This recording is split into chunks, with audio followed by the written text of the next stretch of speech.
1 Coríntios, capítulo 4, versículos de 1 a 5, diz o seguinte: Assim, pois, importa que os homens nos considerem como ministros de Cristo e despenseiros dos mistérios de Deus.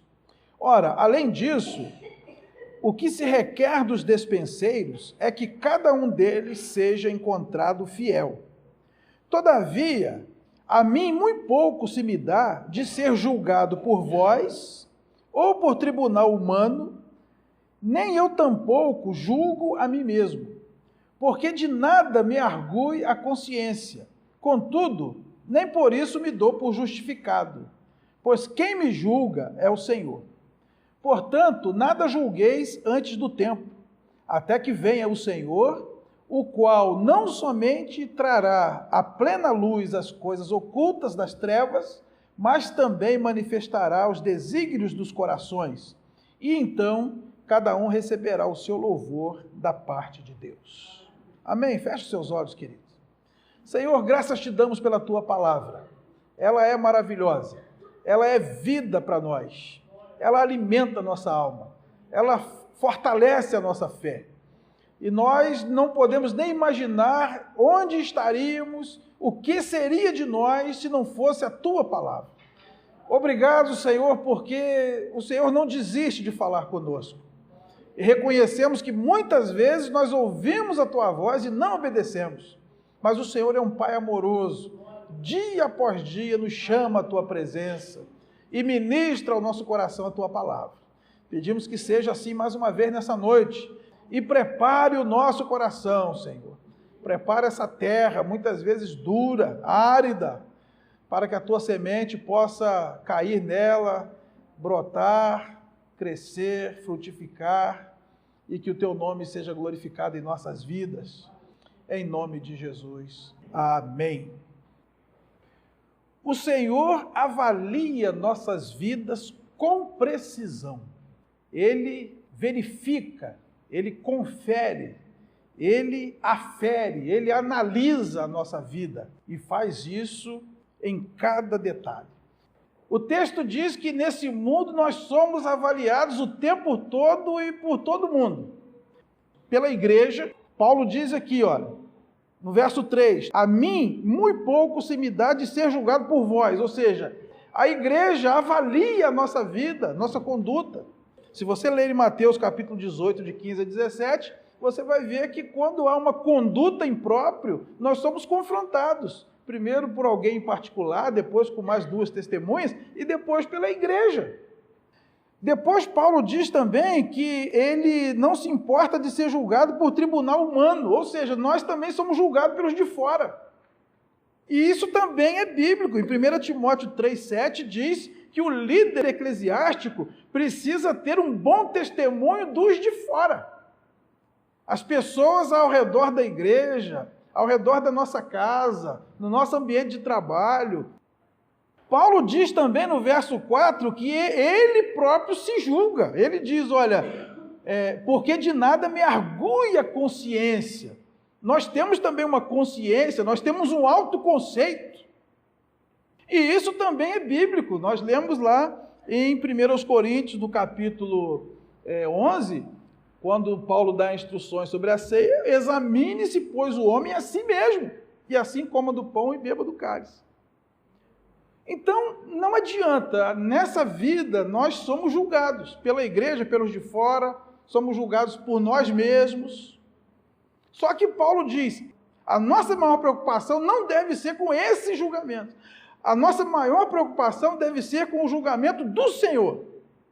Porque, irmãos, a igreja pode errar a meu respeito. Quantas vezes as pessoas lá fora também são injustas a nosso respeito? E quantas vezes nós mesmos erramos no nosso próprio julgamento? Então, no final das contas, o único que tem poder de nos avaliar com precisão é o Senhor Deus. Ele esquadrinha o profundo do nosso coração. E a Bíblia diz, figuradamente, que o Senhor usa alguns instrumentos de precisão para nos avaliar, para conferir a nossa conduta. E nessa noite nós vamos compartilhar sobre 3 deles. Em primeiro lugar, Deus avalia o nosso conteúdo com a sua balança. 1 Samuel capítulo 2, versículos 2 e 3 diz assim: não há santo como o Senhor, porque não há outro além de ti, e rocha não há nenhuma como o nosso Deus. Não multipliqueis palavras de orgulho, nem saiam coisas arrogantes da vossa boca, porque o Senhor é o Deus da sabedoria e pesa todos os feitos na balança. A balança serve para aferir a massa dos objetos, atribuindo um valor ao seu peso. A balança simboliza a justa ação de Deus para aferir o nosso conteúdo espiritual. O livro de Provérbios fala muitas vezes sobre a balança. Olha o que diz no capítulo 11, versículo 1. Balança enganosa é abominação para o Senhor, mas o peso justo é o seu prazer. Depois em Provérbios 16, 11. Peso e balança justos pertencem ao Senhor. Obra sua são todos os pesos da bolsa. E depois em Provérbios 20, 23. 2 pesos são coisa abominável ao Senhor, e balança enganosa não é boa. Deus nos avaliará de forma absolutamente justa. A gente não deve pensar que Deus nos avalia num sistema de meritocracia, porque isso faria do julgamento de Deus um julgamento pautado por obras. Aí eu teria que fazer coisas boas para eu contrabalançar e minhas qualidades pesarem mais que os meus defeitos. Isso faria o julgamento de Deus uma meritocracia. E isso não tem fundamentação bíblica. Lá em Efésios 2, de 8 a 10, diz que pela graça sois salvos mediante a fé. Isso não vem de vós, é dom de Deus. Não vem de obras para que ninguém se glorie. O Salmo 62, versículo 9, vai dizer para nós que sem Deus, sem Cristo, nós não temos absolutamente nada que pesar em nosso favor. Salmo 62, versículo 9 diz: somente vaidade são os homens plebeus, falsidade os de fina estirpe, pesados em balança, eles juntos são mais leves que a vaidade. Então, uma pessoa sem Cristo, se botar na balança, não mexe 1 milímetro. Na verdade, a única coisa que faz diferença na balança de Deus é se sobre nós está o sangue de Cristo ou se sobre nós não está o sangue de Cristo. E não há pecado que esteja do outro lado da balança que possa resistir ao peso da graça de Deus em Cristo. Porque nós lemos lá em 1 de Pedro, capítulo 1, de 18 a 20. Não foi mediante ouro, prata ou coisas corruptíveis que nós fomos resgatados do nosso fútil procedimento, que nossos pais nos legaram. Foi pelo precioso sangue do Cordeiro. Nós vemos na Bíblia alguns episódios que nos deixam assim pensativos. Vamos abrir lá no livro de Daniel. Daniel capítulo 5, vamos ler do 1 ao 5 e do 25 ao 28. Diz assim: o rei Belsazar deu um grande banquete a 1000 dos seus grandes e bebeu vinho na presença dos 1000. Enquanto Belsazar bebia e apreciava o vinho, mandou trazer os utensílios de ouro e de prata que Nabucodonosor, seu pai, tirara do templo que estava em Jerusalém, para que neles bebessem o rei e os seus grandes, as suas mulheres e concubinas. Então trouxeram os utensílios de ouro que foram tirados do templo da casa de Deus, que estava em Jerusalém, e beberam neles o rei e os seus grandes e as suas mulheres e concubinas. Beberam o vinho e deram louvores aos deuses de ouro, de prata, de bronze, de ferro, de madeira e de pedra. No mesmo instante apareceram uns dedos de mão de homem e escreviam defronte do candeeiro na caiadura da parede do palácio real. E o rei via os dedos que estavam escrevendo. Aí a partir do 25 ao 28. Esta, pois, é a escritura que se traçou. Mene, Mene, Tekel e Parsim. Esta é a interpretação daquilo. Mene, contou Deus o teu reino e deu cabo dele. Tekel, pesado foste na balança e achado em falta. Pérez, dividido foi o teu reino e dado aos medos e aos persas. O rei Beltesazar, que era um rei ímpio, ele dá um banquete regado a mulheres e bebidas, e não satisfeito, ele manda buscar os utensílios que foram saqueados do templo, quando a Babilônia invadiu Jerusalém.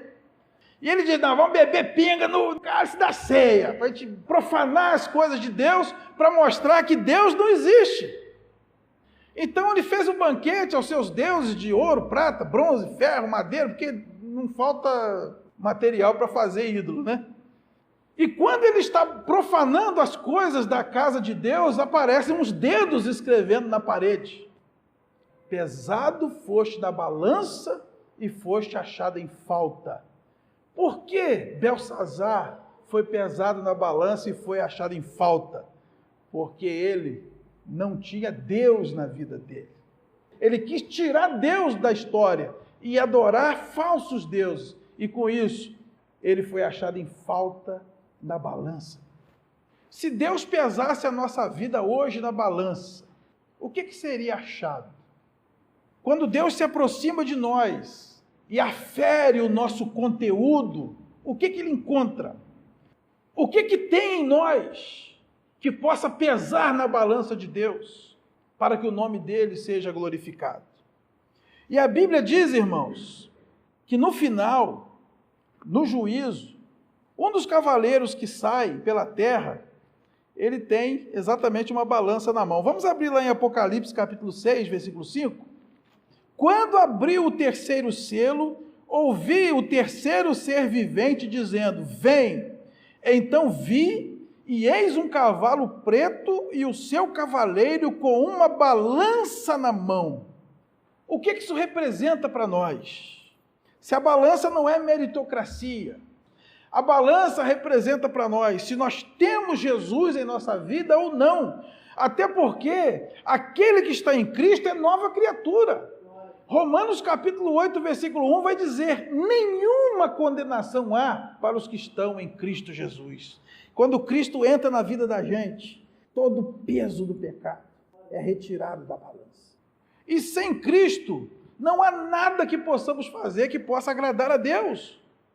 Lá em João capítulo 15, versículo 5, diz que a única maneira de produzirmos frutos aceitáveis diante de Deus é se estivermos ligados na videira que é Cristo.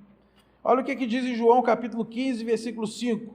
Eu sou a videira verdadeira, vós os ramos.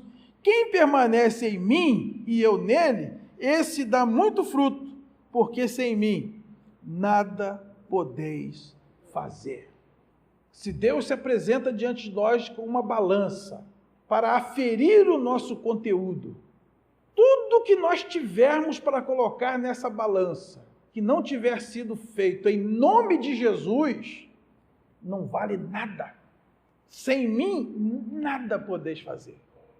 Qual é o fruto que agrada a Deus? O fruto que agrada a Deus é uma vida consagrada a Cristo. É uma vida ligada na videira.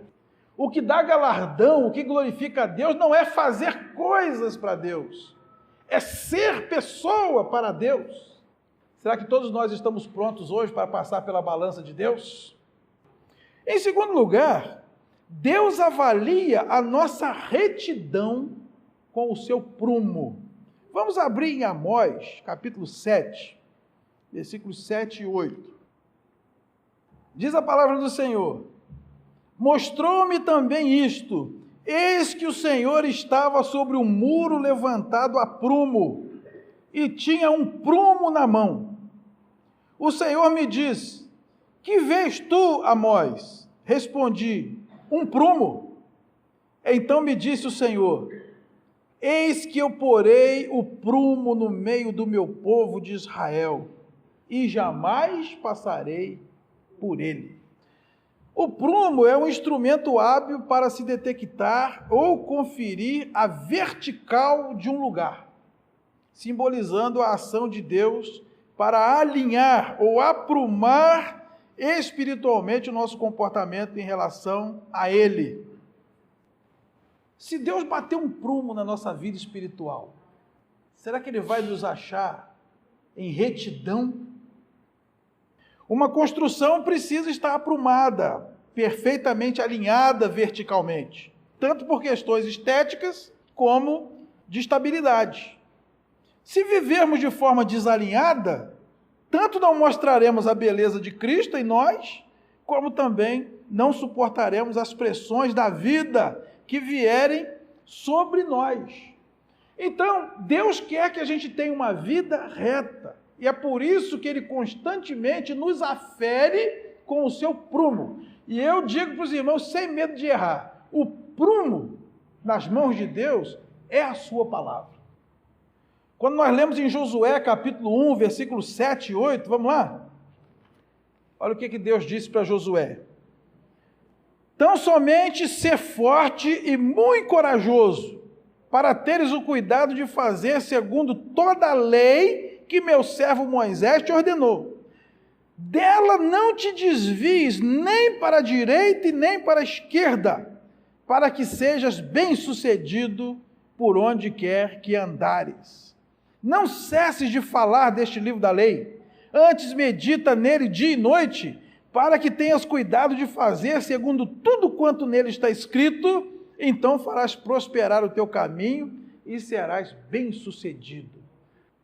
Lá em Deuteronômio também, capítulo 5, versículo 32, olha o que está escrito. Cuidareis em fazerdes como vos mandou o Senhor vosso Deus, não vos desviareis nem para a direita e nem para a esquerda. A palavra de Deus é que nos coloca em retidão. É necessário que eu e você, como crentes, tenhamos uma conduta reta, alinhada, aprumada, de acordo com o que prescreve a palavra do nosso Deus. A Bíblia diz também que no juízo, Deus fará sua justiça com prumo. Vamos abrir Isaías, capítulo 28, versículos 16 e 17. Portanto, assim diz o Senhor Deus, eis que eu assentei em Sião uma pedra, pedra já provada, pedra preciosa, angular, solidamente assentada, aquele que crer não foge. Farei do juízo a régua e da justiça o prumo. A saraiva varrerá o refúgio da mentira e as águas arrastarão o esconderijo. No juízo, Deus passará cada um de nós a prumo. Só que Ele faz isso dizendo que já assentou em Sião uma pedra eleita. Então, o padrão do prumo é Cristo. Deus quer passar em nós o prumo e nos encontrar com a retidão de Cristo. A verdade é que nenhum de nós tem condições próprias de viver completamente em retidão diante de Deus. Somente em Cristo. 1 Coríntios capítulo 1, versículos 30 e 31. Mas vós sois dele, em Cristo Jesus, o qual se nos tornou da parte de Deus sabedoria e justiça e santificação e redenção, para que, como está escrito, aquele que se gloria, glorie-se no Senhor. Nós não temos justiça própria. Qualquer um de nós, se Deus passar o prumo, não bate, não zera. Mas a boa notícia é que Jesus, a pedra preciosa, a pedra eleita, foi assentada. E Jesus se tornou da parte de Deus para nós justiça. Então, quando já não sou eu quem vive, mas Cristo vive em mim, aí sim Deus pode colocar o seu prumo. E a justiça de Cristo cobre a minha vida. e quando Deus me passa o prumo, a retidão de Cristo é suficiente para me justificar diante de Deus. No seu juízo, Deus passará todo ser humano a prumo. Quem é que teria condição de ser encontrado em retidão diante dele, se não for pelo sangue de Jesus? Em terceiro lugar, Deus avalia o nosso crescimento com o seu cordel de medir. Vamos abrir em Zacarias, capítulo 2, versículos 1 e 2. Diz a palavra do Senhor: tornei a levantar os olhos e vi, e eis um homem que tinha na mão um cordel de medir. Então perguntei: para onde vais tu? Ele me respondeu: medir Jerusalém, para ver qual é a sua largura e qual o seu comprimento. O cordel de medir era uma linha, um cordão, um barbante, usado para fazer medidas de tamanho, representando a avaliação que o Senhor faz sobre o desenvolvimento espiritual do seu povo. Vamos abrir também Ezequiel, capítulo 40, 2 a 4. Em visões, Deus me levou à terra de Israel e me pôs sobre um monte muito alto. Sobre este havia um como edifício de cidade, para a banda do sul. Ele me levou para lá, e eis um homem cuja aparência era como a de bronze. Estava de pé na porta e tinha na mão um cordel de linho e uma cana de medir. Disse-me o homem: filho do homem, vê com os próprios olhos, ouve com os próprios ouvidos, e põe no coração tudo quanto eu te mostrar, porque para isso foste trazido para aqui. Anuncia, pois, à casa de Israel tudo quanto estás vendo. Deus mostra a Ezequiel um homem, e ele está com um cordel de medir nas mãos. E essa prática mostra que Deus está interessado em ver em cada um de nós um genuíno crescimento espiritual. O mesmo Ezequiel, um pouquinho mais para frente, capítulo 47, de 2 a 5, ele revela isso para nós. Ele me levou pela porta do norte e me fez dar uma volta por fora até a porta exterior, que olha para o oriente, e eis que corriam as águas do lado direito. Saiu aquele homem para o oriente, tendo na mão um cordel de medir. Mediu 1000 côvados e me fez passar pelas águas, águas que me davam pelos tornozelos. Mediu mais 1000 e me fez passar pelas águas, águas que me davam pelos joelhos. Mediu mais 1000 e me fez passar pelas águas, águas que me davam pelos lombos. Mediu ainda outros 1000, e era já um rio que eu não podia atravessar, porque as águas tinham crescido, águas que se deviam passar a nado, rio pelo qual não se podia passar. Se o rio de água viva é Cristo, então isso mostra o quê? A necessidade de se aprofundar cada vez mais no rio de água viva. Nós não podemos estar o tempo todo no rasinho, no que se refere à vida com Cristo, porque Deus tem para nós águas profundas, irmãos. Em que nível nós estamos na nossa caminhada cristã? Qual é a profundidade da nossa vida em relação ao rio de água viva? Deus mede. Deus avalia o nosso crescimento, porque Ele quer ver em nós desenvolvimento. Efésios capítulo 4, versículo 15. Mas, seguindo a verdade em amor, cresçamos em tudo naquele que é a cabeça, Cristo. Deus quer que a gente cresça em tudo, é por isso que Ele nos avalia, que Ele nos afere com o seu cordel de medir. O nosso maior exemplo é Cristo, e a Bíblia vai dizer lá em Lucas, capítulo 2, versículo 52, que Jesus crescia em tudo. Jesus crescia em sabedoria, em estatura e em graça. Porque tudo que tem vida e é saudável, cresce. Uma plantinha saudável, ela cresce. Um animalzinho, cresce. Uma criancinha, cresce. Uma igreja, cresce. Então, eu não posso me contentar em Deus passar o cordel em mim e ano a ano dar a mesma metragem, a mesma profundidade. Eu preciso de desenvolvimento. E como é que se dá esse desenvolvimento? Basicamente de duas maneiras. Primeiro, o Espírito Santo vai operando em nós. Esse é o que se chama o processo de santificação. Olha o que diz em 2 Coríntios, capítulo 3, versículo 18. E todos nós, com o rosto desvendado, contemplando como por espelho a glória do Senhor, somos transformados de glória em glória na sua própria imagem, como pelo Senhor, o Espírito. Paulo está dizendo que o Espírito Santo, dia a dia, de glória em glória, aos pouquinhos, ele vai moldando em nós a imagem de Cristo, para que nós sejamos cada dia mais parecidos com o nosso Senhor. Então nós precisamos nos abrir para que o Espírito Santo vá tirando de nós tudo aquilo que não parece com Cristo. E a segunda maneira que nós temos para crescer é o que está aí mesmo em Efésios capítulo 4, versículos de 11 a 14.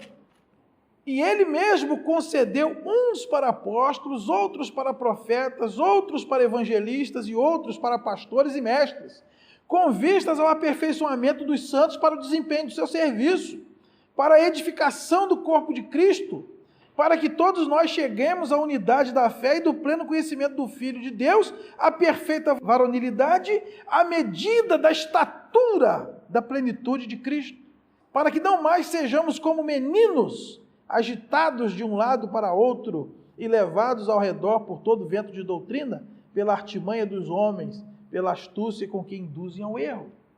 A segunda maneira de nós crescermos espiritualmente, a nossa medida espiritual se expandir, é nós darmos ouvidos aos ensinos daquelas pessoas que Deus deu como dons para nos ensinar. E a Bíblia diz que Deus concede como dons profetas, evangelistas, pastores e pessoas com muitos outros dons para nos equipar, para nos aperfeiçoar, a fim de que nós deixemos de ser meninos e alcancemos a estatura de Cristo. Então, como é que eu posso crescer espiritualmente? Eu me abrindo para a ação do Espírito Santo e eu dando ouvidos àqueles que estão aí dados por Deus para me ensinar. Então, queridos, quando o Senhor nos mede com o seu cordel de medir, qual é o tamanho da vida espiritual que ele encontra?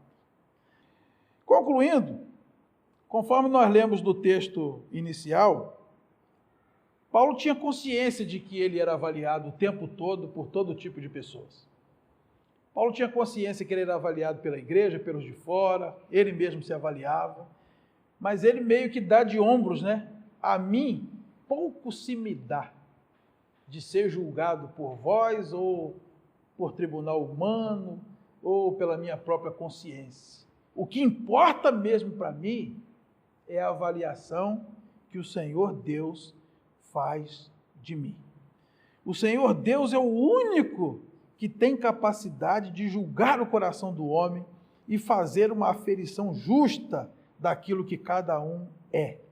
Então, quando o Senhor avalia nosso conteúdo com a sua balança, quando Ele avalia nossa retidão com o seu prumo, e quando Ele avalia o nosso crescimento espiritual com o seu cordel de medir, o que Ele vê? Será que temos vivido de modo agradável a Deus? Vamos ficar de pé, queridos.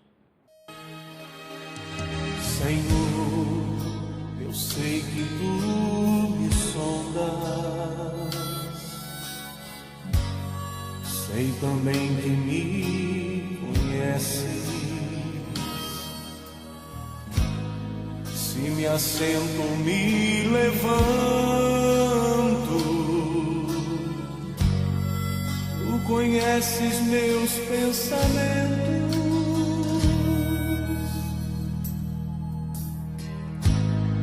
Quer deitado ou quer andando, sabe todos os meus passos. Ainda que haja em mim palavras, sei que em tudo me conheces. Senhor,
cercas em volta,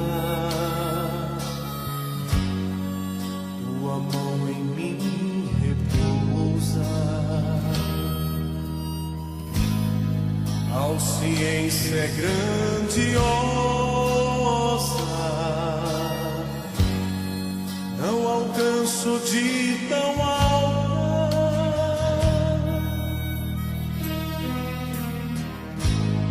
Se eu subo até os céus, sei que ali também te encontro. Se o abismo está em minha cama, sei que ali também me